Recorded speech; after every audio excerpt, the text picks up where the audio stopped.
one of the examples I always gave was like, hey, sometimes it takes getting knocked in the jaw by a haymaker.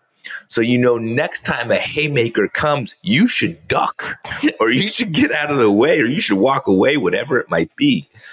And so it's actually changing your framework from actually look forward to the failure. Welcome to the Rising Leader Podcast, bringing forth the new wave of rising leadership and helping leaders find purpose, connection, and results. This is your host, founder of Alluviance, Alex Kremer. What is up, y'all? Welcome back to this episode of the Rising Leader Podcast. As always, this is your host, Alex Kremer. This is going to be a little solo episode here today, and I'm just going to be dropping in three stories. And I think it's relevant for anybody who is a sales professional or a sales leader of some sort. As many of you know, I am the founder and CEO of a company called Alluviance. Essentially, we are a community that is supporting sales professionals master the craft of sales, but specifically transform the inner game. And when I say inner game, I really mean gaining clarity in terms of what your vision and your purpose is, while also, on the flip side of the coin, working with what's holding you back. Everybody has their own medicine, whether it be imposter syndrome, self-doubt, insecurity, depression, you name it.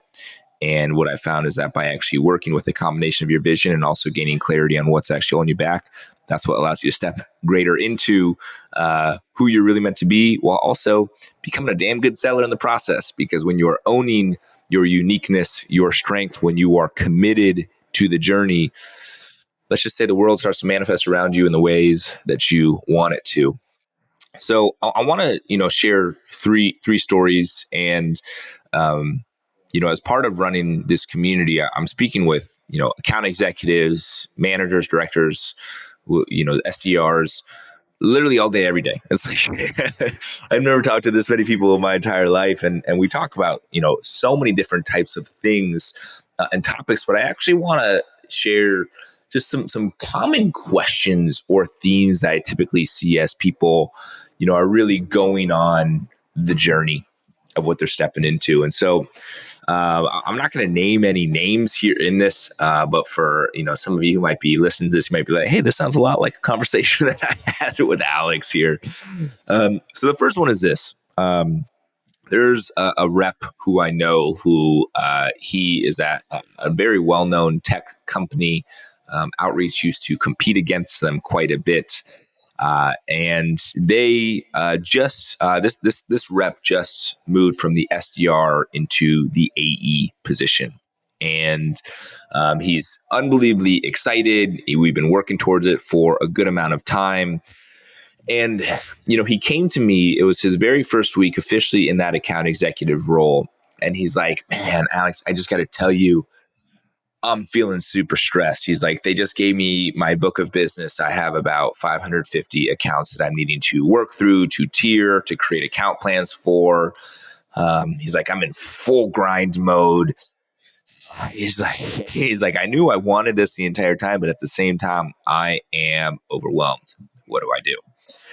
And I think, for many people, we experience this. It's like, okay, we work so hard for something, and then once we get it, it's like, oh my God, I don't know how to do this, or this is a lot harder than I initially thought it was going to be. Oh man, everybody's going to find out that I have no idea what I'm doing, that I'm a fraud, then they're going to know that I'm an imposter, all that sort of stuff. And so there's really, two things that we talked about and the essence of where he's at in his journey. And the first one I said is like, hey man, remind me again what your vision is, what your why is. Like, what's the larger thing when you think about, your journey and where you're at 5, 10, 15, 20 years from now, based on what you know about it up to this point, what is your vision? Right. And for this particular gentleman, one of his visions was to be supporting people who, earlier on in the journey than him. And he eventually wants to move up into a leadership role, as well as even move into starting his own company and being a leader and being a speaker specifically within that. And so I asked him, I was like, cool, why does what you're doing right now matter in regards to your vision? Right? How is what you're doing? Maybe just you're not quite at that vision, but you're just actually, you are living your vision. You're just in a much earlier stage and season and chapter of your vision. And essentially, what he got to is like, man, actually, what this new role is really asking me to step into and where I'm at right now, it's like, it's actually calling me forward to learn how to be a great sales professional. And I'm going to need to be able to help other people be a great sales professional later on. Right. This is actually teaching me how to be a much better leader. This is actually when it's time for me to start my own company. I'm going to need to learn how to sell. Right. As a founder, you're your most important sales rep there. And so it just kind of it tapped him back into the, oh yeah, as I'm in the grind, as I'm in the tunnel, as I'm struggling, as I'm getting a lot of feedback of like, oh shit, I don't know what I'm doing. Don't forget the essence of your vision and how it's actually serving you right now.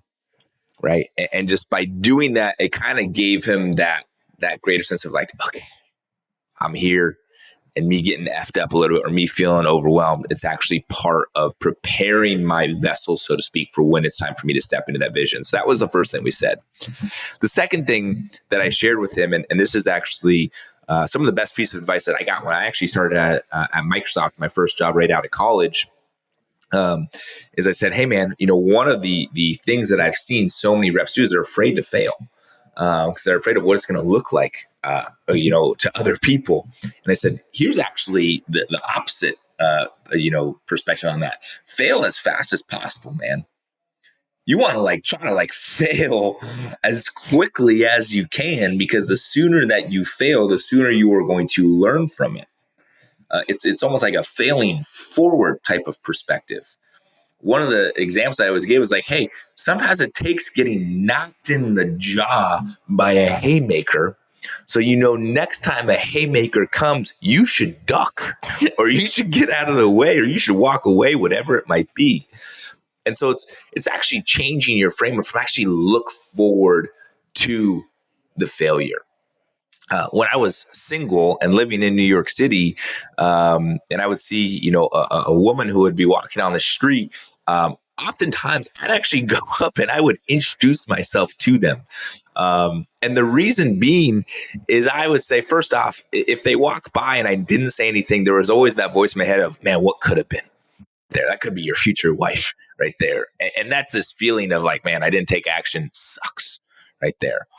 And the second thing, if I got rejected, which almost all the time I did, first off, I'm in the exact same place I was before, right? So it doesn't make any difference. And the second thing, I'd actually be like, you know what? I went for it. And I actually felt invigorated by it. It's like this feeling of like, look for the no, look for the failure there. It's only going to make you stronger, because the next time you're being faced with doing something that's edgy, that's different, that's hard, you're like, you know what? I have a very large history and examples that show when it's hard or when it's challenging or when I'm scared, I do it anyways. And when I fail, I don't die, right? I actually get stronger from it. And so just that's kind of the first story I want to start with, of like, hey, tap into your vision and also fail as fast as possible. The second story that I actually want to talk through, this is one of my oldest friends, who I actually used to manage at one point in my life. I am one of those, old time managers that I would become very much good friends with all the people who I used to lead.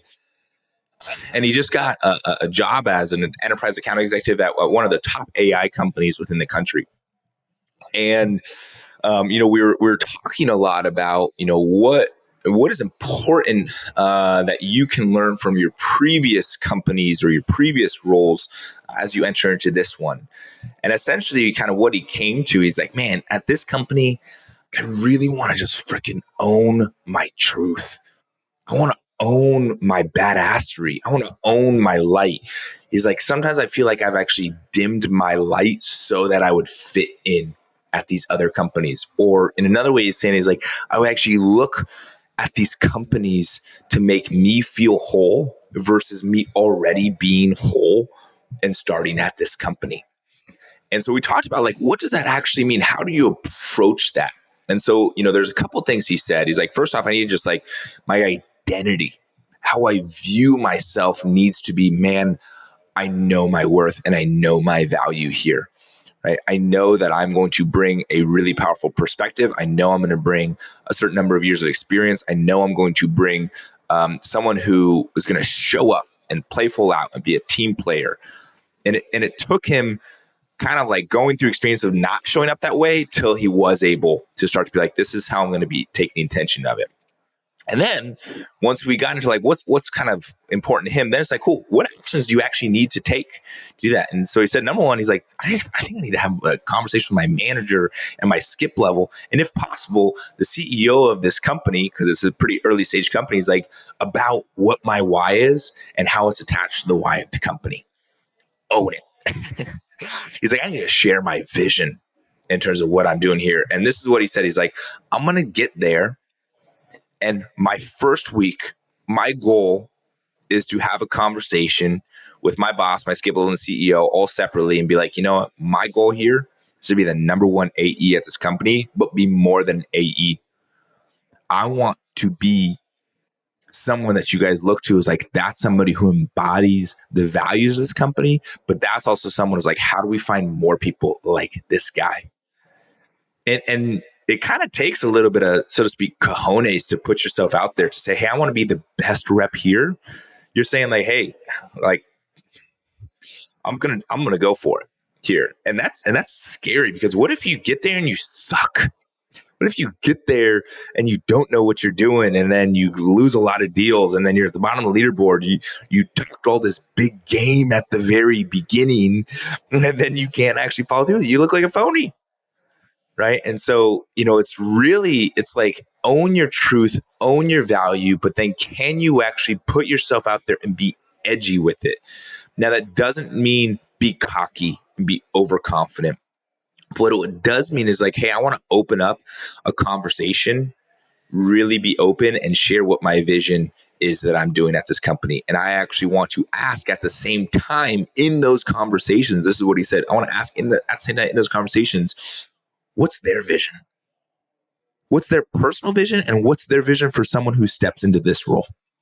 Right. And how can we start to, we call it vision syncing, share, kind of like sync up our vision. So like we're working towards the same thing. And there's a powerful statement that him and I always come back to, is like, how do you make sure that the jersey fits onto you versus you trying to fit into the jersey? Own your essence, own your uniqueness, own your weirdness, own your light. That is the key goal in this entire journey right here. Right. So that's the second story. Starting at a new company, own your value and be intentional with how you share it. Right. And start that off in a really powerful way. Here's the third story. And this is an account executive who we've been working together for a little bit more than a year. She's in our community. She is a complete badass. She was the number one AE at her company. And one thing that she was saying is like, hey, I've been, kind of struggling in the conversation, in the relationship with my solutions consultant. For those who don't know, in tech sales, your solution consultant is the technical counterpart. They're a very important ally and partner that you have. They're more than just the demo jockey, so to speak. They're the ones who can be, just a second pair of eyes of like, hey, how do we get this deal across the line? And, she was having a tough conversations with the solution consultant because apparently he wasn't prioritizing things in the same way that she thought he should be. And he wasn't, really doing what she thought was important to be done. And she felt anger and resentment about it. But she's such a nice person that she didn't want to show up that way. She didn't want to ruffle the feathers. She didn't want to, just not make this person not like her. She didn't want to be mean. And here's the thing. At times, especially, when we're not seeing eye to eye, when we feel this resentment, oftentimes we don't necessarily feel resentment for ourselves. For others, we feel resentment for ourselves because we're not speaking our truth. And so this is what we talked about. Is like when you have, this relationship isn't quite what it is. And it's like, there's this murkiness and whatever it might be. And this can even apply to romantic relationships. The first thing to ask yourself, if you have a feeling, you have to ask yourself, what's the underlying need? what do I actually want? If I feel resentment, if I feel anger, what do you want? And one of the things she talked about, she's like, to be honest, I just want respect. She's like, I'm the AE, and I was the number one AE at my company last year. And I have a very large quota that I am responsible for. And I'm the quarterback. I make the decisions here. And I'm not feeling respected. Right? That was the underlying. She's like, I want respect from my solution consultant. And so what we talked about was like, cool, before you can ask for respect from other people, you have to own the need and you have to respect yourself. Right? If you're looking for something externally to get your needs met, sure, there's value in that. But first, you need to own the need yourself. Are you owning the need of, are you respecting truly who you are and what your needs actually are? And once you're in that place, then you can go about having the conversation, right? Another way of saying respecting yourself is just like saying, like, you know what? I'm going to get my needs met. I'm going to respect what my energy is. I'm going to respect when I need rest. I'm going to respect, right, that I'm worth it, that I have value, that I'm in charge. And what we talked about then is once you can first respect yourself, then it comes, cool, what actions do you need to take? She's like, I need to have a really hard conversation with my solution consultant. We talked about how do you frame a tough conversation, right? Essentially, when you need to have a tough conversation, just freaking be honest and vulnerable with it. Be like, hey, Mr. and Mrs. Solution Consultant, right? I want to have a conversation with you that, to be honest, I'm a little bit nervous to have because it's a sensitive subject and it might say stuff that like maybe you don't like too much, right? Right. So you're kind of like almost like in like framing so like they can kind of prepare themselves mentally and physically and emotionally. But what you also want to say is like, and I also want to have this conversation because I really care about our relationship. I also want to have this conversation because I want us to succeed.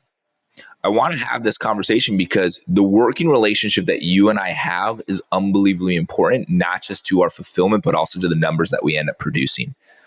And what I've also found is that when we typically have and present stuff that doesn't feel too good, usually if we're super open and honest on the flip side of it, right, we usually end up becoming closer and we actually trust ourselves.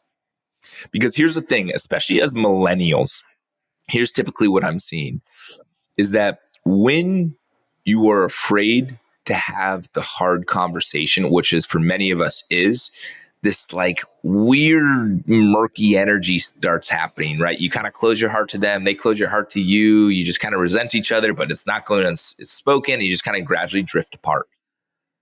And when you summon the courage, one can say, to have these hard conversations, you trust each other more, right? Here's why you trust each other more, because whenever something is not right with the other person, whether you did it or you just, whatever that working relationship is, you can trust that, hey, if something's wrong, they're going to share it with me, right? If something's wrong, they're going to come to me and want to be open so we can work on it, right? Where the trust stops is when something's wrong, they don't tell me and then they start talking about it behind my back, right? That doesn't build trust right there.